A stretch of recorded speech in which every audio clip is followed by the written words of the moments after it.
Ayun mga kamix, panibagong vlog na naman tayo. Ngayong araw na to mga kamix, may dumating na parcel. Ito pala ay thermostat ng sasakyan.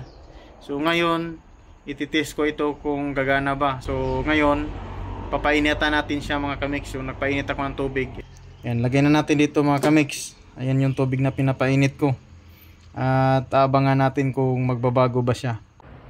So abangan natin mga kamix kung mag-o-open siya. So bale yan, naka-close pa yan. So antayin natin kumulo ang tubig para makita natin kung working ba siya mga kamix. So makikita natin dyan kung good siya. Ayan, magbabago yan eh. So naka-close pa yan. Tapos pag mainit na masyado yung tubig, mag-o-open yan. So pansinin nyo na lang kung magbabago ba siya.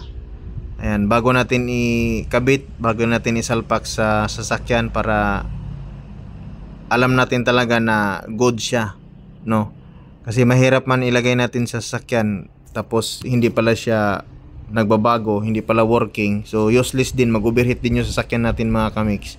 Kaya ganitong paraan malalaman natin kung goods ba yung ating na-order galing sa Shopee, no, sa online shop. Ayan, medyo mainit na yung tubig. Dahan-dahan ng bumula-bula na, parang nagbabadya ng kukulo. So ibig sabihin malapit na din to magbabago ng anyo mga kamix. Magbabago ng anyo. Malapit na din siya magbabago talaga. Makikita natin yan ngayon, no, kung gagalaw yung bandang dulo. Bali mag-o-open siya mga kamix pag nakuha na niya yung saktong init or saktong temperature. Yan, parang medyo lumayo na siya. Ayan na kung napapansin ninyo, medyo lumayo na siya mga kamix. Ayan na siya, yun lumayo na siya. So nag-o-open na siya mga kamix. Yan, nag-o-open na siya. So ibig sabihin good yung na-order natin, working siya. So pwede siyang ikabit sa sasakyan kasi pansin naman natin, ayan, kumulo na yung tubig at saka nagbago na siya. Ayan yan. So naka-open na siya. So ngayon mayroon akong hinandang tubig na malamig at ilublob natin yan doon para babalik siya sa dati at magkuklose siya. So ayan, ilagay na natin sa malamig na tubig. Naghanda ko ng malamig na tubig. Yun, pansinin natin kung magbabago, kung bumalik sa dati. Ayan gumalaw siya mga kamix. Ayan dahan-dahan siyang bumalik sa dati. So dahan-dahan siyang nagko-close mga kamix. So yan yung purpose sa thermostat, no?